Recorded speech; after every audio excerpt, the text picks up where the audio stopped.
Let's Rodeo at the Cinch World's Toughest Rodeo, January 10th and 11th at Wells Fargo Arena. It's rodeo and a whole lot more. Come early for autographs, pony rides, and more. See more action, the best entertainment, and be part of the fun. It's too great to wait. Get tickets now at HiVTix.com. It's wild, it's western, it's pro rodeo at the Cinch World's Toughest Rodeo, January 10th and 11th.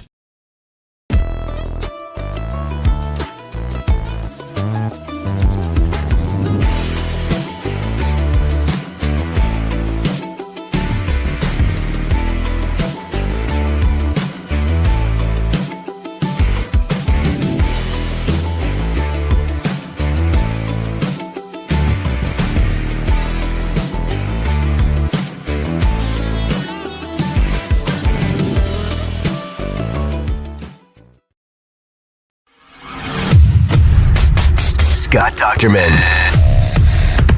Chad Leistikow, together on one pod, talking Hawks and all things Big Ten. Powered by GameDay Men's Health, with locations in Ankeny, West Des Moines, and North Liberty. From the Channel Seed Studios, this is Legends and Listeners, exclusively on Iowa Everywhere. Hey, Hawkeye fans, Big Ten fans, and Iowans everywhere. Happy 2025. Happy Thursday morning to you all. This is another live edition of Legends and Listeners here from the Channel Seed Studios, episode 74. I'm Chad Leistikow of the Des Moines Register. I'm back in Iowa. Scott Dochterman of The Athletic joins me. He's out at not at the Rose Bowl, but covered the Rose Bowl last night. We are together each week here on Iowa Everywhere. Scott, plenty of Iowa football to talk about ahead as the Hawkeyes capped their 8-5 season with a 27-24 loss to Missouri, which was somewhat significant for a potential Big Ten sweep. We'll get that. We'll get to that in a little bit. Over in the Music City Bowl in Nashville, which I was at, but let's actually wanted to start first with the Big Ten because that's where you that's where you find yourself right now, Scott. Starting with the biggest game of the year, basically. And it was a shellacking with the old Big Ten drubbing the new Big Ten. Ohio State 41-21 in Pasadena. Jeremiah Smith just continues to tear it up, and the Buckeyes look like the national title favorites. For sure. And, as you know, the Rose Bowl is majestic in its own way. You were out here watching UCLA and Iowa, and it's just a beautiful setting. Full stadium. You had the two teams that I think people would consider the favorites for the national title, and they're in the same conference. That's never happened before in a Rose Bowl. And all of a sudden, boom, Ohio State took off. I mean, what they led 31-0, I think it was, right off the bat, and just kind of coasted in the rest of the way. And Ohio State is now the team that everybody thought they would be when they thought, including myself, when I picked them to win the national title at the beginning of the year. They are tremendous. So Oregon, had that potential. There were a lot of times when they did not use their matchups, but I think overall, Chad, it's the Big Ten is flexed this postseason. And for all of the rhetoric that ESCCPN has put out there about whether the Big Ten deserved the teams that got in the playoff, whether the Big Ten was deep enough, the Big Ten proved it is. The Big Ten proved it's the best conference in the country this year. Now, historically, no, SEC is, but I think for this year, and it really bears to watch going into the future, a lot of these teams that pulled off wins in the second tier bowls, plus the playoff. You still got two teams that are in the semifinals. This could be an electrifying finish for the Big Ten Conference. Yeah, obviously two teams in the semis already. Final five as we speak, since the Sugar Bowl obviously got postponed till later today. Maybe we'll talk about that in a minute. But yeah, I was trying to figure out, Scott, remind me which SEC team got left out of the playoff again. I'm trying to figure out. Well, which one it was? Was it Alabama?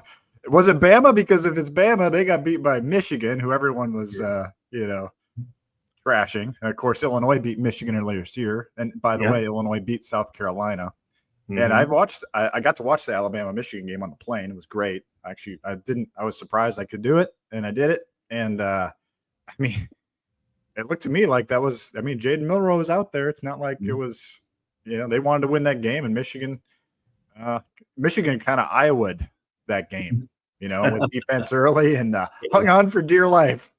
Got a 2-score milker there, Mark Morehouse. Yeah, it was like they went on their 4-minute offense late in the first quarter. I mean, just because they had no passing offense, but they looked good. And there's the thing, they had a ton of opt-outs, and Bama didn't really have very many opt-outs. They had most of their roster, and Jalen Milroe, as you said, played really poor. I mean, it was bad. And, several turnovers in the first quarter. Michigan, got that 13-0 lead, and then 16, just really, and held on for dear life. And it did feel like I was kind of laughing myself as I was watching at the airport. It was like, this feels like an Iowa game, but it totally did. Yeah, because they just don't have a passing attack quite yet. That'll come next year. But no, but to me, that is your Schadenfreude. That is what you go, ha. You're the team that's been blasting everybody. Your fans, your backed media has blasted everybody because you didn't get in the playoff, and then you lost your 4th game of the season, and you lost to Michigan, which also, by the way, lost to Indiana. The last team they lost to was Indiana. They have since beaten Northwestern, but Ohio State and Alabama to finish their season. I think they're okay at Michigan. I think they feel pretty good about themselves. And then the other team that was really touted, along with Ole Miss, which plays, I think, today or tomorrow, but the other team is everybody's tout was South Carolina, and I thought that they would beat Illinois, and instead the Illini, played really well. Brett Bielema had a Brett Bielema moment, and I thought that was good for the game and funny. The substitution gesture and sent Shane Beamer over the edge, and then you can see, like the meme. I don't know if you've seen the meme on social media, Chad. No. The girl that is like, screaming, and the cat's sitting there like that, and then there's Shane Beamer doing that, and then Brett standing on the sidelines with his big, blank eating grin, and it's hilarious. And but Illinois now has a case to say, why did we get left out? Yeah, they're 10-3. I mean, 10-3. They lost. There it is. Thanks, Aiden.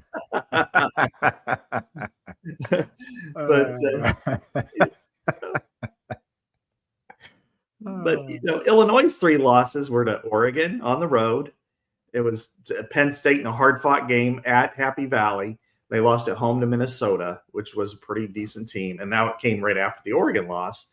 And yet they beat Michigan by 2 touchdowns. They beat South Carolina. Illinois got 10 wins. South Carolina and Alabama have 9. They beat Kansas, who is a pretty good team, I think, even though the record didn't show it at the end of the year. And I think this was, but when you start to stack all those teams, Chad, the 4 teams in the playoffs, Indiana didn't need all this for validation, but it gave it to them. Mm-hmm. And then Illinois and Michigan's team, are now, to me, teams 5 and 6. Iowa probably would be 7, but then even USC beating Texas A&M, right? Yeah. So you and of course Ohio State blowing out Tennessee in the first round. I mean, so this was almost a clean sweep for the Big Ten over the SEC, and the other team blew a 10-point second half lead. Right. Yeah. And we will. I guess we'll get to that in a minute, but I do want to talk about Ohio State, how good they are. I mean, I don't know if I saw this coming. You wondered. I mean, we saw people call for Ryan Day's firing a few weeks ago, and hey, there's the sunset. This was beautiful. It was. How was it? I mean, it is cool. I mean, I got to see it once during the Rose Bowl anyway, but. Yeah, I saw it. Not really. Bucks were down like 45-0 or something. Yeah. Go ahead. Yeah. Well, the problem for me, and it's not a problem, it's just kind of funny, is I was in the other press box. Like last time I was in the South press box so you could see it. Mm-hmm. And this time I was in the North press box, so it was kind of like over, I'd have to get out of the press box to go watch it. So I'm just kind of like, it looks nice. I got work to do, but at least you could write your story early, right? Because that game was decided. Jeremiah Smith, man, that guy is just on fire right now, and then they're using him. 13 catches, 290 yards, 4 touchdowns for Jeremiah Smith in the playoff already. So if you're looking for do they do like a playoff MVP? You know, like a Well, that's a good question. I don't like know. a Conn Smythe, you know, like he would probably be the leader right now. Yeah, unless he should be. Yeah, I mean, he is a you know, the phrase "man among boys." Well, he's a boy among men. I mean, yeah, a man child, I should say, among men. He's, you know, only a freshman. He's 18 years old, and he's playing like, I mean, he'd be a top 5 pick in the NFL come April. He's that good. Nobody could stop him, and nobody could stop him against Tennessee. I don't, you know, he'll have his best test against Texas with Jahdae Barron. You know, he's a really good corner, but that still isn't going to matter. They've got that trio of receivers that it's almost impossible to stop, and then their defense is their defense is the best in the country. Right, statistically, they're the best. They're getting after the quarterback. They're physical. They really laid the wood to Dylan Gabriel, and Oregon scored a few times, built some drives, but it just couldn't sustain anything. It needed to do something defensively, which it wasn't capable of doing. And in some ways, that's what, I mean, they gave up 500 yards to Penn State. So, and then coming back and gave up 390 in the first half against Ohio State. And it was like, okay, this is, you know, Oregon, you're going to have to figure something out on that side of the ball other than sacking the quarterback, which they didn't do a real good job of either on, you know, whatever day it was, Wednesday. Yeah, I really like what you guys do at The Athletic with confidential stuff. I really like that pregame analysis. When I read that, Bruce Feldman does that, right? Yeah. Yeah. And I was reading that, I was like, oh, yeah, like Oregon's corner play is a question mark. That's not good. That's not good. I thought Ohio State might have and Ohio State had not given up hardly any passing touchdowns all year. So anyway, Penn State, you know, taking care of business, Scott. They make the Final Four. Good for them. They've been +5 in turnovers. Obviously, everyone's going to point to the path to the playoff here was a little bit easier, but you know, they didn't mess around. You know, Texas almost lost, obviously, to Arizona State, but Penn State really had no trouble with either SMU or Boise State. I mean, Katron Allen, Nick Singleton have been a really good 1-2 punch, and Drew Aller has not thrown an interception. It's been pretty efficient, and you know, you're +5 in turnovers in those 2 games too. So Penn State kind of doing what it really did all year, and man, it could be Big Ten SEC semis here, Scott. So the Big Ten may have a little more work to do to flex its muscles here on the SEC. We'll see who the other finalist is. Yeah, Notre Dame and Georgia could be. You know, they both got some flaws, but I mean, you know, Georgia hasn't played well. They got a backup quarterback, so we'll see what happens there. I mean, they've got some talent, probably as talented as any team other than Ohio State left, but Notre Dame is a pretty good team too, and I saw that firsthand. And they're very physical, maybe even more physical than Georgia. They've got a quarterback who's not a great passer, but but he can run, and so I expect that to be a very close game. You know, to me, what this kind of shows, and this is what Big Ten people know, and if you ever start to question the direction of how to build a program, here's some numbers that really matter that I wrote about today, because there is the possibility of a Penn State Ohio State championship, and I kind of very possible, yeah. And I don't want to disparage Oregon that much because they are a Big Ten team, but the way they're built is different than the traditional Big Ten model. Ohio State outrushed them 181 to -29, and you know, of course, sack yardage counts on that, but they stopped the run completely. Penn State, you know, doubled up Boise State on the ground, 216 to 108. That's even with Ashton Jeanty, the best running back in the country. Penn State had triple the rushing yards against SMU in the first round, 189 to 58. You know, and the Buckeyes were about even with Tennessee, but then they made up for it in the passing game. They tripled them on the passing game. So the identity of these Big Ten teams and why they're successful still remains line of scrimmage play. How you block people up front and how you hit people at the line of scrimmage matters. And I know we really want, whenever we spill into our Iowa conversation, quarterback is ultra, ultra, ultra important. But you cannot surrender your identity up front, whether you're Iowa, Illinois, Michigan, Ohio State, Penn State, whomever. You have to remain strong along the line of scrimmage if you want to be successful in the big picture. And that's what the Big Ten teams have proven. That's what the SEC teams did too. They had skill position players that kind of overshadowed it. Maybe LSU with Joe Burrow and Jamar Chase and Justin Jefferson. Maybe he was an outlier a little bit, but imagine that. God, that team. Wow. Looking back at that LSU team, my God. Yeah, that's freakish in so many ways. But seriously, that's how you build a championship caliber team. You have to be good along the line of scrimmages. Mm-hmm. Oregon, tremendous everywhere. They had really good tackles and stuff, offensive tackles, but they just could not withstand that. They couldn't run the ball. And when you do that, then you're forced to pass against a really athletic defense. You're one-dimensional. Dylan Gabriel still played his ass off as he always does, but it's not the same, And so I think whenever Iowa changes coaches at some point, or whenever Iowa decides to, you just do not want to forfeit that identity. You want to maintain it, enhance it, supplement it with other positions and better players there, but maintain the identity. Otherwise, you can fall really quick. Yeah. Well, that's a perfect transition, Scott. So let's transition into the Hawkeyes here, because they lose the bowl game 27-24. Obviously, it was a competitive game. Iowa had a really good chance to win.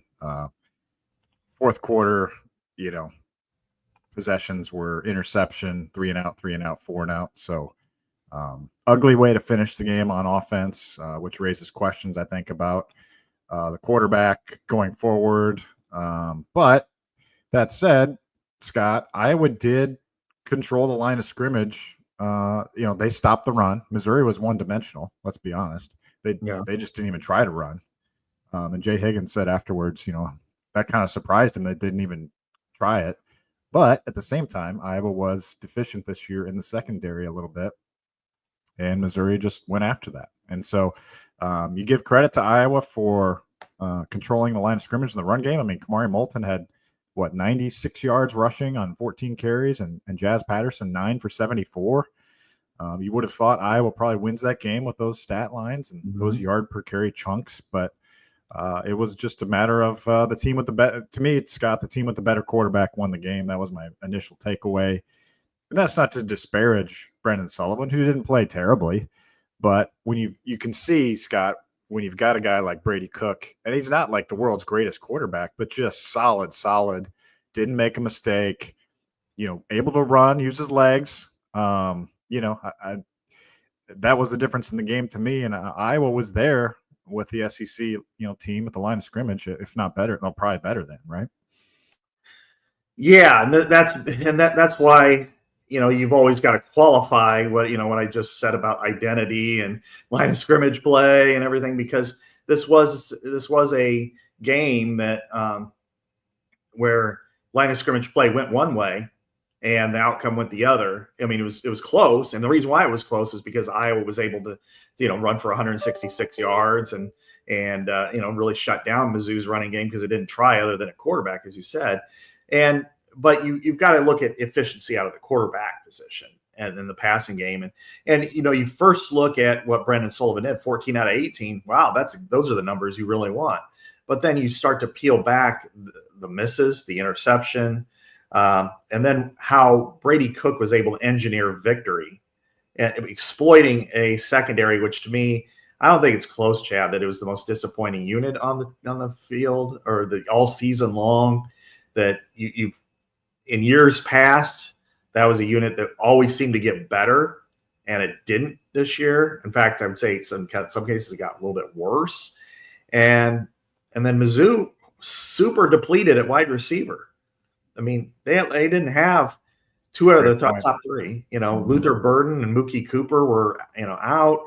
Brett Norfleet was out, tight end. Then Theo Weiss got knocked out. and yet they were still able to throw for almost 300 yards. And, some of that is, did you get a good enough pass rush? Yeah, it was decent. It wasn't horrible. It was decent. Yeah. He just scrambled really smartly, know. And he was Iowa able didn't to, necessarily account for him. Go ahead. right. And then, they were running a lot of, certainly cash, but a lot of even, I saw some dime too, a little bit. And yet secondary, the holes in the zone were massive. There was I don't know what they were trying to do or not try to do, but it was like they were afraid to be close to the receiver, like they're going to get burned or something. It was like Iowa's basketball defense, give them as much room as you can.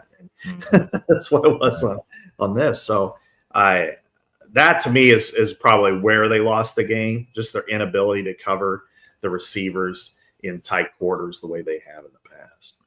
Yeah, and you have to say, Scott, if they have Jamar Harris, now I don't know if he probably would have opted out of the bowl game anyway. Oh yeah. But not having him definitely hurt. Iowa's continuing to be active in the portal at cornerback for good reason. We'll see if they can get somebody in here by January. But yeah, that was surprising because I think I tweeted this or texted it. I can't remember. Blue skied it maybe. But no, there wasn't one person in the secondary that had a good game. Xavier Wampa got benched. Quinn Schulte was average at best all year and continued to give up plays. Castro gave up plays. And then there was a mix-up with T.J. Hall, Deshaun Lee on that. I think it was the second touchdown on the back of the end zone. It looked like Higgins was, wondering where the help was. So yeah, just really uncharacteristic. And then they made adjustments and they got a little bit better. It was an interesting adjustment. I didn't put it in any of my articles, but I want to mention it here. Higgins said that Phil, for the first time in his career, would go man to man on second down. So that's how confident they were going to be passing the ball. I think it did help for a while. Missouri had to knock down 2 50-plus field goals in the fourth quarter for the difference in the game. And that was the only scoring that occurred, I think, after in the fourth, right? So anyway, yeah, disappointing. That was definitely the most disappointing part of the year. And I guess 8-5, Scott. You have to. I don't know. I felt like 9-4, you would have felt quite a bit better about this season, but I think just the way it finished 8-5, and now you're 0-9 against ranked teams in your last 9. Yeah. It just, where was your signature win this year? Blowouts, sure, of Washington, Wisconsin, Northwestern. That's great, but those teams were down, and I don't know what this. I guess Minnesota would be the signature win, right? Yeah, but still, that's not the season you were hoping for. Right. They only played four or five teams with winning records. Thanks Nebraska for joining that party. I think that's the story of the season is it's just there's disappointment, and we've seen this before, and Iowa kind of fits this trend, and it seems like fans get nervous when the team has high expectations, and for good reason, because they rarely, the only team that I can remember, frankly, that Iowa that has really met super high expectations is the women's basketball team last year. Yeah, because football, they had the quarterback. Yeah, right. And just kind of like they always played in the margins, and they always kind of even out over time. So that's why you have 2009 and 2010. Teams were, I would even argue that 2010 was probably a better team, but you lose those really close games to really good teams, by the way. And that leads to disappointment versus the elation that you had with these close wins the year before. And in some ways, this is the ghost of the last couple of years coming back to bite Iowa, that you played in the margins when you had a great defense and the offense was pathetic. Let's call it what it is. And then this year, the offense was a little bit better. It ran the ball well, as it did in this bowl game. It ran the ball well all year long, but the defense backslid. It wasn't as dominant. Up front, it was decent. I would call it decent. But there were some games where it gave up a lot of rushing yards. The linebackers were great. The secondary was not anywhere near what they would expect it to be, and it should be. And then you lose those games that typically you would have won. And so, there were two moments for me, Chad, that stood out. And I don't know if we want to go into this one part of it now or not. And they both took place early in the second quarter. And to me, there are a million reasons why they lost this game. 3rd and 2, they're at the Missouri 40.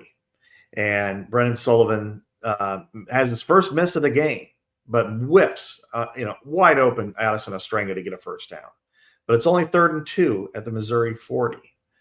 And this is where I feel like Kirk made a calculated, decision that bit him in the ass. And this is where, when we talk about game management, sometimes Kirk is the second best coach on the field in most games. And this is the reason why. Your offense was actually playing really well. You were running the ball at will. Your defense was backsliding for the entire first quarter. You gave up 2 touchdowns. It's 4th and 2 at their 40. Then was the time to go for it. Especially if you're throwing on 3rd down, you go for it there. And instead, delay of game, penalty, punted. It was a nice punt. But, then Missouri drove from its 10 to the Iowa 48 and then punted, and then you're playing punt ball the rest of the game. That's something you do with last year's defense, not this year's defense. And you've got to read the room, and you can't be tone deaf in those situations. And that was one where if you're going to be aggressive on 3rd down, be aggressive on 4th down. You're in their territory. You're at their 40, not the 49. Push it. And I thought those 2 plays, I was like, same old Iowa, and it was really frustrating to watch. Yeah, I mean, I took the alternate view on that. I know some people wanted, and I wouldn't have disagreed with that either, to try Drew Stevens field goal. I mean, he's got the leg for it. You could have used those 3 points as it turned out. As it worked out, Iowa did get the ball back at its own 10 and marched 90 yards for a touchdown, went into half with momentum. So I didn't think it ended up. At the time, I thought they should have gone for it. Let's put it that way. But then it worked out okay because they go into half up 21-14. And really what bit them was lack of execution on 3rd downs in the 4th quarter, which was they had 3rd and short 4 times. Mm-hmm. First time was a Sullivan interception. He forced it into Vanderzee. And as I wrote, in a 27-24 game in a bowl game against Missouri, an interception along the sideline, a poor throw along the sideline cost the losing team. Of course, Blaine Gabbert to Micah Hyde in 2010. On that same sideline, just a bad decision. And, that's also a young receiver. He threw it to Vanderzee, who didn't charge after the ball. He waited for it. The Missouri defender did a good job plucking it. And then they had, I believe it was 3rd and 2. I'm doing this from memory now. An empty backfield, right? Mm-hmm. And then, it was empty backfield. And, man, it was an RPO, and if he had just given it to Terrell Washington, he would have run around end for a while. Yeah. But he kept it, ran into just a seat. I think, Missouri did a good job reading that, knowing that Brendan, probably was going to keep it in that case. And he did. Got stopped, punted. Then they take the lead on the long field goal. Mm-hmm. Then you get it back, and it's 3rd and, I think, 3. And Brendan Sullivan makes a perfect throw to his best friend, Jacob Gill, who just flat out drops it. Your most reliable receiver all year drops it.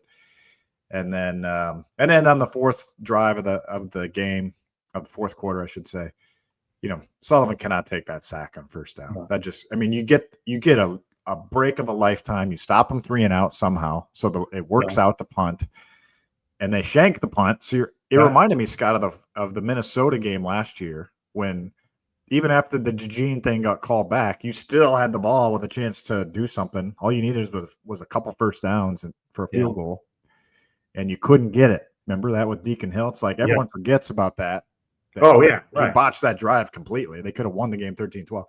And then this one, you just can't take that sack because then he gets a 19-yard pass to Terrell Washington Jr., sets up 3rd and 4. Jacob Gill, I thought they should have reviewed the spot. Yeah.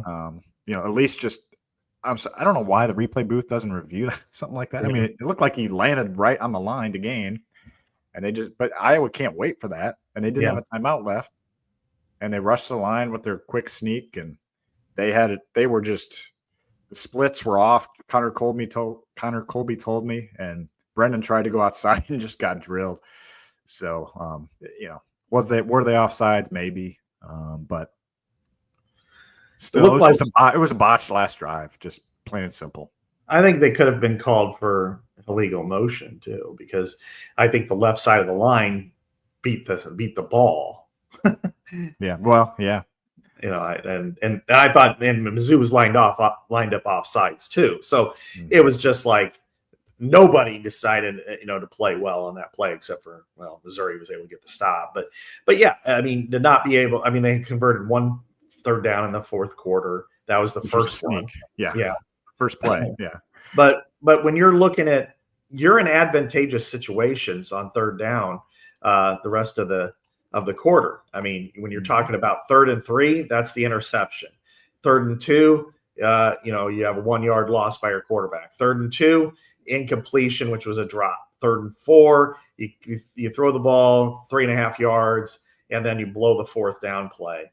That is a recipe to lose by 3 points. And it's easy to over-evaluate and overanalyze this, and we are, and we should. But that's why the game's in the margins. Those small little things matter, because if let's just taking any of those drives. I mean, if they would have converted the 4th and 1, maybe they had an opportunity, because I mean, the 2nd and 23 to be able to have TJ Washington pull a play like that, who I thought played really well, and was, it's like, okay, now we see why you want him and why and he's versatile, and they have an offensive coordinator who likes versatility in players, and wouldn't just say, let's start him at X, let's let him play his natural position, and Tyrone Tracy reference. Yes, exactly. A guy who's run for 1,000 yards in the NFL this year. But anyway, I digress. They, you're moving guys around, you're doing that things right, but this kind of, I mean, I don't know, they need some high testosterone, at certain positions. And I think quarterback's probably the place where they need to start.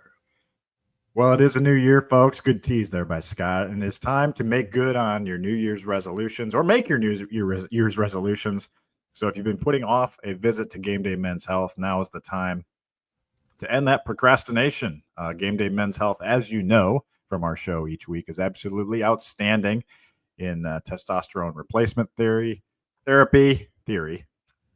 Sounds like a college class, right? Theory, yeah. For those of us getting up there in age, it's done wonders for me.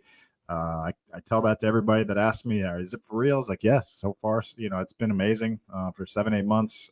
But this is the time of year where a lot of people want to focus on weight loss. And GameDay Men's Health is tremendous in that area as well. So everyone's needs are completely different, but the best way you can find out how GameDay Men's Health can help you out is by no obligation, free, privacy guaranteed visit. Check them out at GameDayMen'sHealth.com, or call one of their locations in Ankeny, West Des Moines, or North Liberty. And if you're going to be out of town like I was the last 2 weeks, or it's on Christmas Day and New Year's Day, they'll just give you your needles and just have your wife inject you in the arm. That's not too bad. It works. So thank you for GameDay Men's Health being here for us and continuing with us into the new year. And Scott, let's talk about quarterback, because I was really curious to see how Brendan Sullivan played. The week being down there was really interesting, because got to see Hank Brown, got to see Jimmy Sullivan, I think we talked about it in last week's show. I got to talk to Tim Lester for quite a while just before practice, and again before the game. So it was great. I got a lot of insight from him.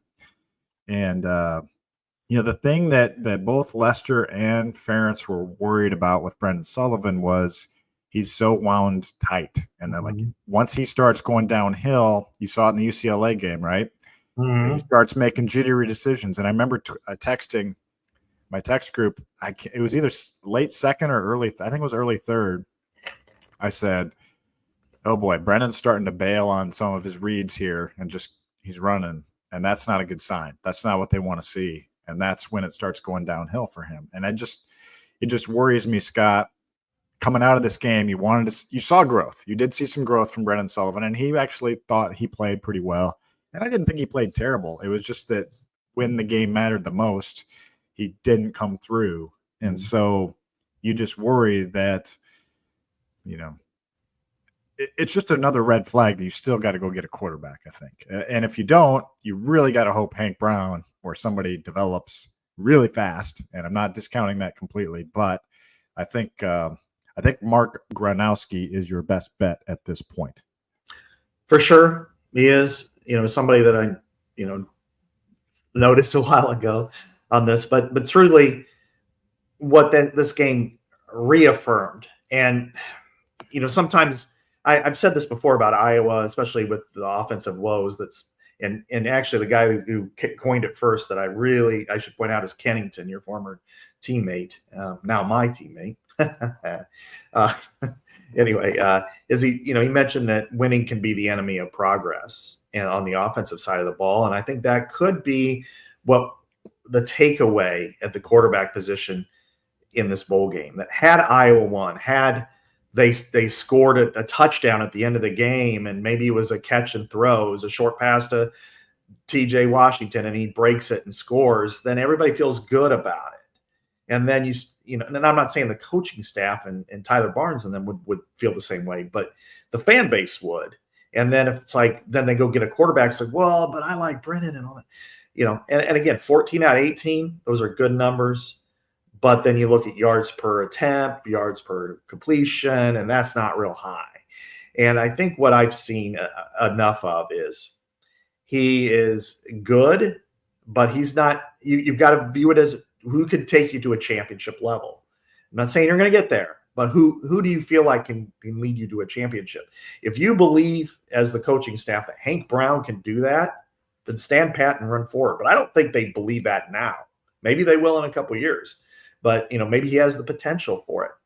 But I think Iowa we're 5 years from having solid quarterback play at the quarterback position. I think that wishes and hope is too far gone. You've got to go out and get absolutes here. And whether it's Mark Gronowski, you've got to go get your guy. And, he's in the portal. The Washington State is brought back its former quarterback, a second team quarterback now. So he's a free agent. And, there are very few times when I say stuff like this, but go get your guy and no excuses. Yeah. I don't care what it costs. You need somebody in that position because, as we know, next year's schedule is murderous. You play Penn State and Oregon at home, Indiana at home, or at Iowa State. Plus, your rivals are on the road in the Big Ten. At Nebraska, at Wisconsin, at USC. You got USC. You got Minnesota at home. Yeah, none of them are going to take it easy on you. So you play Michigan State at home. They beat you this year. So it's going to be a challenging year. And your defense, maybe it gets there, but you've got to be prepared that it's not going to be quite as good. And so you've got to say, how do you measure that up? And the only way you can do that is to score more points, which they should have been doing all along. But I never. But now you've got to have somebody in that role. And if you have to push as hard as you can. And I'm not saying they're not, but it's just I'm reinforcing the point that finishing second, like you did for Bo Perbula, like you did for the tackle from Rice, and it's like, well, yeah, but no, yeah, buts. This is zero sum on this one to me. Well, my projection for the 2025 Hawkeye starting lineup came out today at hawkcentral.com. It'll be in tomorrow's Des Moines Register. And my projected quarterback, Scott, is Mark Gronowski for the starting in the starting spot. And that's not like wink, wink. I know he's coming. That's not that. It's more, but some of the conversations I did have in Nashville feel like they're in good shape to compete financially for somebody like him. And so, and they were right there with Bo Perbula as well. As Brad said in the message boards, he liked Missouri's offense better. But there's not, I don't think Iowa's going to have like an onslaught of competition here. They might, but it seems like most teams have figured out their quarterback situation. He's from Naperville, Illinois. That's Tim Lester's backyard. Mm-hmm. He's got a receiver that could come with him, which would be amazing. Yeah, for sure. Griffin Wilde, Mm-hmm. I believe is his name, 6'2", 200, junior. Yeah. That would be a comforting thing. He's got Mark Gronowski has 1 year left. He's 49-6 at South Dakota State. He did play in Kinnick Stadium, by the way, in the 7-3 Classic. I watched his film. He can run. It's a guy with a lot of experience. He's not, I wouldn't say he's I don't know, maybe he is like a Will Howard, maybe. I don't know. He's at least solid and experienced and can win games. He's used to being in crunch time. He's won 2 national championships, Scott. I mean, this guy has all the pedigree you want. And when you talk to Tim Lester, man, he's just such a likable guy. And he did a lot with this offense. And it's the job of between Tyler Barnes, the Swarm, and Tim Lester to make this sales pitch. Hey, you want 1 year? Look at the competition. This isn't the North Dakota State in the Fargo Dome as your best game. This is like you got 8 games to prove yourself, and we can pay you. I don't want to say what they can pay him. I don't know for sure, but let's say, hey, here's $1 million. Come be our quarterback rather than take your chances in the NFL. Go show the NFL. You can win Big Ten games and you can be on a squad next year, in 2026 in the NFL. I just think that full court press has to be on now. And I think they have the capability to close it, but it also depends on what Mark Gronowski wants. Right. And that's key. It's just, you've got to present him an offer you can't refuse, and I'm not saying overpay, you do need other positions as we talked about on defense and, wide receiver would be good to get one more wide receiver, probably an offensive lineman that's, if not a starter, somebody like a Nick DeYoung, who can, if nothing else, compete for a starting role. But Mark Gronowski, I wrote about him as soon as he entered the portal, just because Northwestern's in play, because his former Zach Lujan, who I think is going to he's an outstanding young offensive coordinator. He was at South Dakota State, went to Northwestern. And then, of course, Jimmy Rogers, his coach, went to Washington State. That doesn't seem to be, happening. But, his numbers, he's thrown for more than 10,000 yards at South Dakota State. They've won 2 national titles. This year they got the semifinals. In his first year as a true freshman, they got to the finals, and then he gets hurt, and he's out for a full year, which is why he's able to play this year. He's got 93 touchdowns and 20 interceptions, and he's also rushed for 37 touchdowns. He's played his ass off. This year, I wrote a little bit about the weather, in the playoffs, this is for beyond this, but he served as kind of an anecdote for me, because when they played Incarnate Word, it was like 16 with the wind chill, and he had no sleeves. And when asked about it after the game, he's like, well, I figure if my offensive lineman could do it, so can I. That's stuff that endears him to people. And hang on a second. And I think, and then you look at the he was the Walter Payton Award winner, FCS Player of the Year last year. He's a finalist this year. He's not a pure passer, which probably endures him more to Iowa fans than anything, because he can pass, but he can run. He's not the statuesque. But he is 6'3", 230. He's completed 61% of his passes. He's from Naperville, as you said. And if he can somehow, and Iowa somehow can get Griffin Wilde to come with him, who had 70 catches for more than 1,100 yards and 12 touchdowns, he's big. He's 6'3". He's from Sioux Falls. So you've got LeVar Woods on that one too.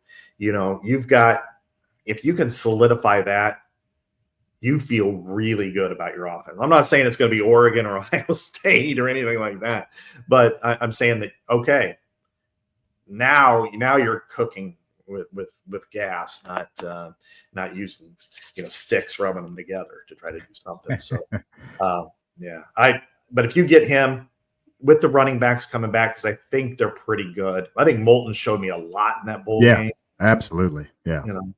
And Washington. I mean, Washington and Patterson. I mean, they're not bad there. I mean, really, all they lose is Lachey and Richmond and Colby in the offense. That's about it. Everyone else is back. Right? I mean, you're basically returning 4 starter quality players in the old line, and Ostranga's back, Ortworth's back. All your receivers are back. Everybody except Caleb Johnson, obviously, but. I think right now that when you look at kind of what they have is it's you could say, well, maybe it's reminiscent of what they had back in 2018, and but I think they're better, than when they had Mekhi Sargent was a good running back, but these guys are at least comparable, if not have a little more upside. Ivory Kelly Martin was a serviceable running back. I think these guys are better, and Torrin Young was good in certain positions. But a 3-headed monster, I think they're, with this offensive line, the way they're running the ball, I think they're very capable of having another really strong season. And then it just kind of flips over to the other side of the ball. You got Jonah Pace, you brought in from Central Michigan up front. So you, at least right now, you feel like you probably got starters up front, with he's and Maxwell and Jonah Pace, Aaron Graves, Jeremiah Pittman, your third tackle to me, if not a starter, if he, improves a lot, but let's just put him at 3. Then Brian Allen on the outside.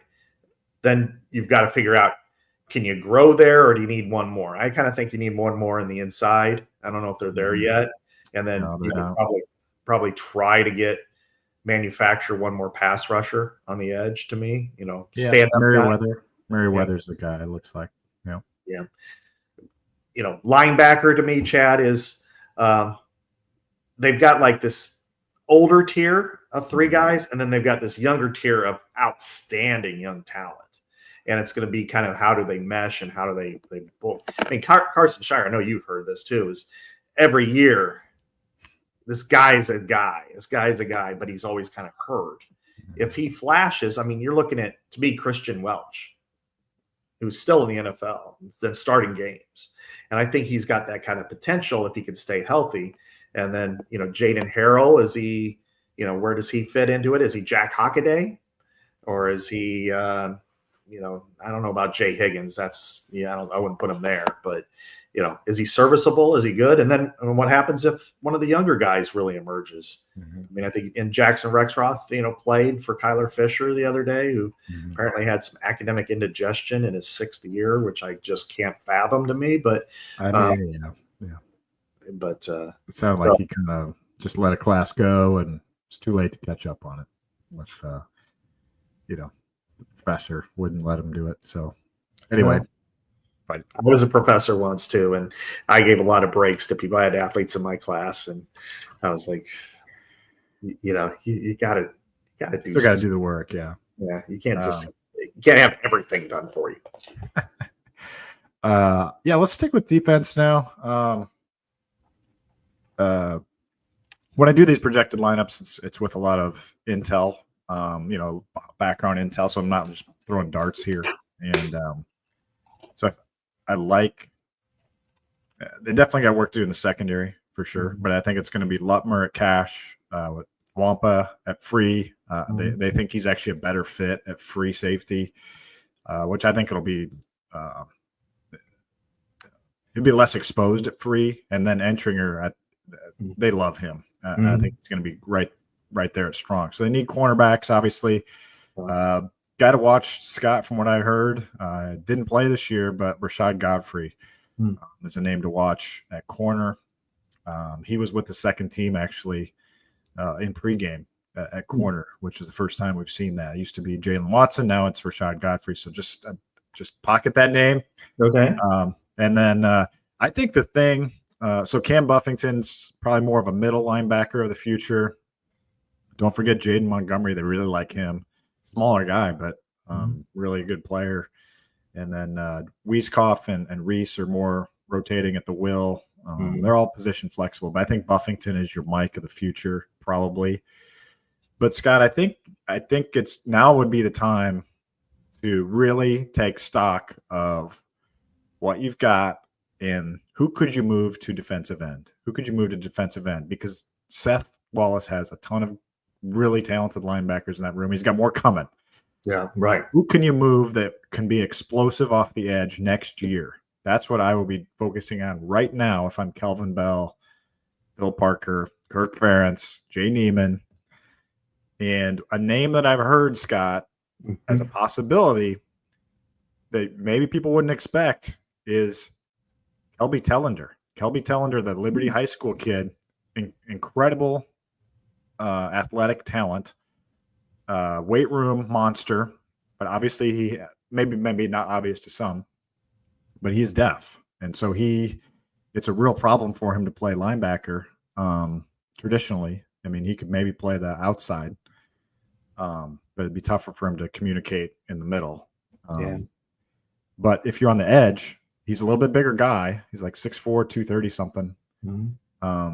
I think that would be a possibility they really could look at going into next year. Just that's a guy, you don't have a lot of communication there. Even if you're a third down pass rusher, that just even if it's not him, I think you really got to look hard at that right now, because that's where you need guys. You need guys to cycle through there. And Brian Allen's not going to be there this spring because he's hurt. Yeah, right. So great chance to get some reps if you're somebody, one of these freshmen, even maybe a Weiskopf. I don't know, like who could be that guy.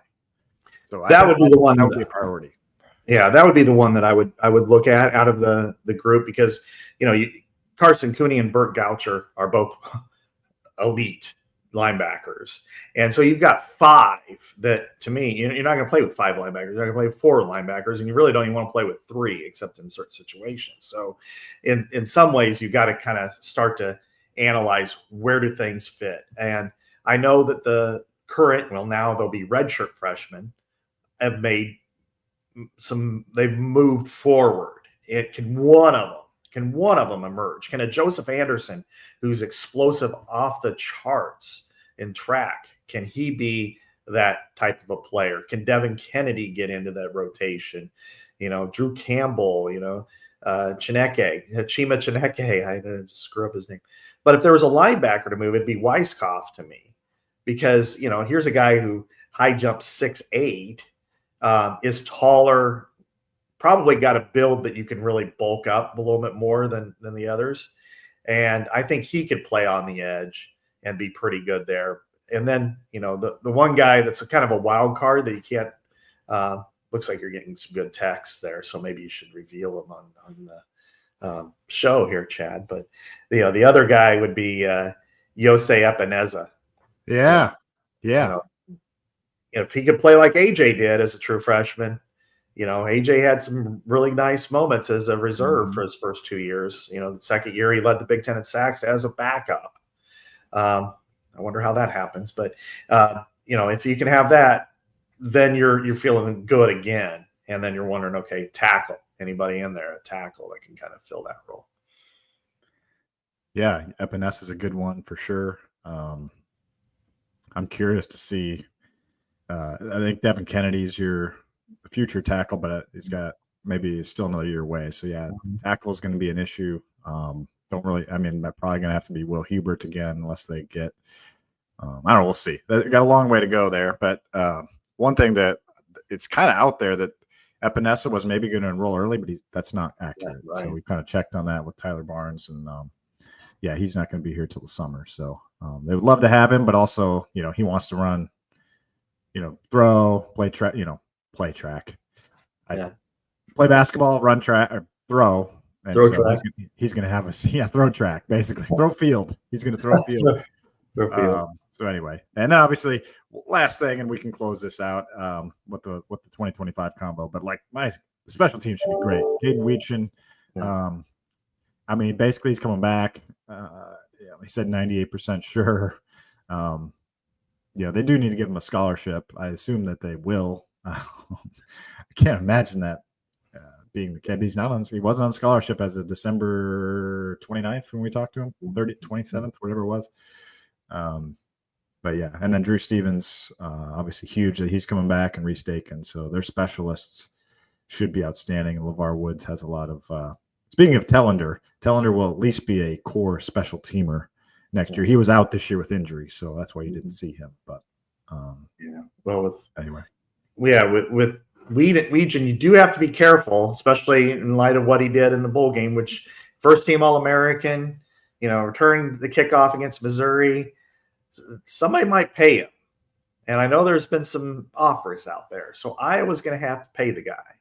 And that's why the 98% is in there. It's like, not only give him a scholarship, but you may want to hook him up with some cash and, some serious cash. And I know there's not a ton, but you got to be cognizant of that. It certainly warrants, him getting paid. And speaking of warrant, Iowa Everywhere welcomes Warrant to Hoyt Sherman Place on Friday, April 11th. Want to win your way into the show? Go to iowaeverywhere.com and hit the contest tab, or you can go to iowaeverywhere.com/contests/warrant for a free entry and a chance to win a pair of tickets. We'll announce 3 winners right here on Legends and Leaders next week on January 8th. So we can check out Warrant and the Bullet Boys. They had a great song, Smooth Up It. and Warrant, of course, one of my favorite, what we call hair metal bands back in the day. With, Uncle Tom's Cabin to me is still the best.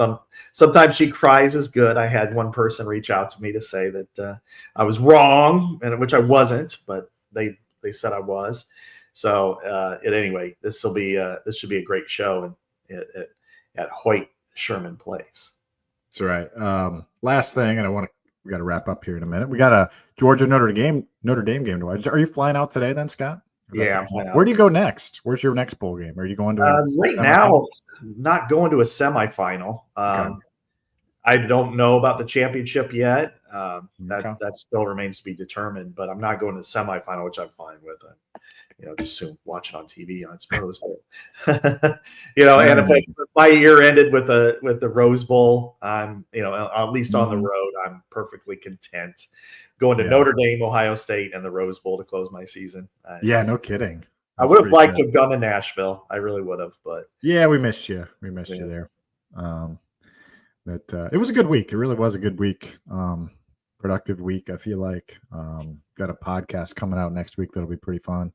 But a lot of people, let's finish up with this. I mean, there's still, I got a lot of like Fire Kirk Ferentz headlines in the 3-word headline stuff this year, or this last game. And it happens every game, win or lose pretty much. But I guess I feel at this point in his career, he is obviously earned the right to go out on his terms.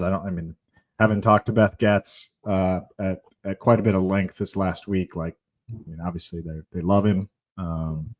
His job's not in danger, and they're not, she's ready for a succession. She has to be ready for a succession plan, or a next hire, I guess, but nothing anticipated obviously there. So, I think you have to feel, somebody put this out there. I can't remember where I saw it. It might've been a message board, but you got Phil Parker as your DC, you got LeVar Woods as your special teams coordinator, and you've made the right hire at offensive coordinator. I feel really strongly about that. So he's done a good job. He should get credit for keeping those guys in place and bringing aboard the right guys. Now, you can criticize him for keeping Brian too long, but at the same time, right now in this stage in 2025, you have to be happy. I feel like you're in a good position. You're about as good a position as you could be with coordinators right now, and your coaching staff. There's always the overreaction. It's like clockwork. They lose a game, everybody should be fired, and and then they win a game. It's like, why aren't we ranked? You guys don't never do anything. It runs so hot and cold, it gets nauseating at times. But I think Iowa is well positioned to still compete. And I know next year's schedule is daunting, and there are some challenges. And you know what? I'm going to predict this now, Chad. And if I'm wrong, you can call me out in a year from now. I don't think they're going to go undefeated. I think they're going to lose a game or two. But I also will say this. I think they're going to beat some teams. They might beat 2, 3, 4, 5, 6, 7, 8, 9 teams. So now, do they get to the destination that you want them to? No, they didn't this year. They failed to live up to expectations this year at 8-5. I do think that's fair to say. And it's not so much this bowl game. This bowl game is a 50-50 matchup. They were a 3-point underdog. They lost by 3 points. That happens. They played an SEC team. It's a border team that had opt-outs. You had opt-outs. I mean, they exposed one of your big opt-outs. You were able to play well at times, except at quarterback and, in the crunch situation. So I think that was a 50-50 game you lost. Big deal. The ones that would bug me more are the UCLA and Michigan State games because they were against lesser competition and you fell apart. I think overall that this is still a very healthy program. It's still got a lot of pluses to it. It is adapted now. The Brian situation was an anchor. It was an anchor public relations wise. It was an anchor to the development of the program. And it was really unfortunate because when we write Kirk's coaching obit, it has to be a major factor to it, because when you do look at the 2021 through 23 teams, that if there was a better offense, they would have had more success. However, it's still better than most, and it's very, very consistent. And it's a consistent winner. It just needs to get better. And I know that will drive people crazy. 8-5 just isn't good enough. Well, look around you. Illinois has 10 wins this year. Last year they had 5. The year before that they had 8. That's, look at Nebraska. That if you pick the wrong person after Kirk, that can't be your North Star, but you've got to be cognizant that you have to be really sure. And Kirk, 2 more wins. He's gonna be the all-time winningest coach. Now it's a good thing he wasn't gonna break it against Albany. I think that would have been a real letdown, Chad. I still liked your idea of a Friday night game if that was the case, but maybe it should be anyway. It's a tie. If he ties Woody Hayes, it's like, okay, get a chance to be on a Friday night instead of a Saturday at 11 where nobody in the world is watching. Yeah, so now he's on track to potentially break it in Ames next season if Iowa could upset the mighty Cyclones. Here's my final thought on the Hawkeyes as we move into 2025. We talked a lot about Gronowski already, but I think it's just time for. I think it's going to be healthy for the defense to get a lot of fresh blood in there. I think there was a lot of underperformance by the 6th-year guys this year. We talked about that in our Union Card show a little bit. I think that was a big factor in this season, and I would not put like Y.A. Black in that category. I thought he played tremendous. He was outstanding. They're going to miss him a ton. That's going to be a huge loss. But I'm excited to see the fresh blood back there. You're almost basically out of COVID years now. For most people, that stuff cycled through. And, the guys like Entringer, Lutmer, Shire, Graves will be a senior, but the young guys on the edges, and let's see what they got at corner now. New Cash, it's just going to be new free safety. You're going to have, I think it's going to be better. So that's when you said, I think they're going to beat some teams next year. I think there's going to be some of that. I think you're going to just see a little bit more firepower on both sides of the ball potentially. And I really give me Tim Lester in 8 months here, especially if you can bring in Gronowski. And I really, really like this offense to take some strides because they did. He ended up finishing Scott, I think 72nd in scoring offense at 27.7 points per game. And talking to him pregame a little bit, he was just like, man, we just did not, and he wasn't blaming the defense, but it was like, we just didn't have that many snaps this year. So he was looking more at points per snap, yards per play. Those numbers were really, so if you look at the total yards, it wasn't great, but they made the most out of every yard this year. So I feel I feel good about the offense, excited about the defense, feel great about the special teams going into 2025. Last comment. Go ahead. Yeah, I would just say that it's his own fault that he had a running back that kept bursting 20. Explosive plays. Yes. It's like, damn, you could add more snaps if you wouldn't have had somebody that just kept running for touchdowns and 72-yard passes and whatever. To echo your sentiments, and then I'll finish on the defensive backfield. It was not a stellar year for the secondary. I am looking forward to seeing what Xavier Wampa can do as a guy that maybe doesn't have to look over his shoulder. He continuously gets pulled. He's not playing his natural position. And it feels like, you wonder about his confidence out there, and when he can maybe move to a little bit different spot without having the buffers there, I think he's got a chance to thrive. And if that happens, and Conan Tringer, who I think is a really good cover guy, and and I'm excited, if they bring in another corner, Chad, which they probably should, who's a starter kind of on a Jamari Harris level or something close to that, then they've got guys that can compete. And they're still young and growing. I mean, they're still only going to be, juniors next year? So, they haven't reached their peak. We've seen Michael Ojemudia and Matt Hankins and other guys like that who went from being guys who kind of got picked on to guys who were all Big Ten caliber. And I think if I was to rank the ones that I saw, I think TJ Hall has that most ability.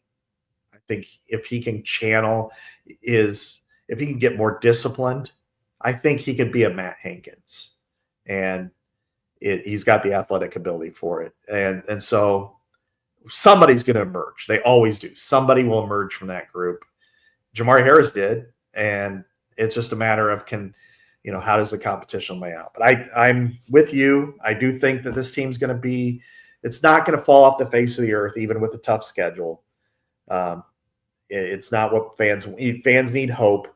The hope is, I think, that they could grow, and maybe it's one of those underdog Iowa teams that kind of sneaks through. I mean, look at it last year when you saw that Washington was on your schedule. Did you think you're going to score 40 on them and blow them out? Never know. Oregon changes a lot of faces too. Yeah, Indiana. I mean, who knows? But anyway, great show, Scott. Safe travels home, and we'll talk next week here on Legends and Listeners, which comes to you every Thursday from the Channel Seed Studios. This is Chad Leistikow saying so long from the Iowa Everywhere Network.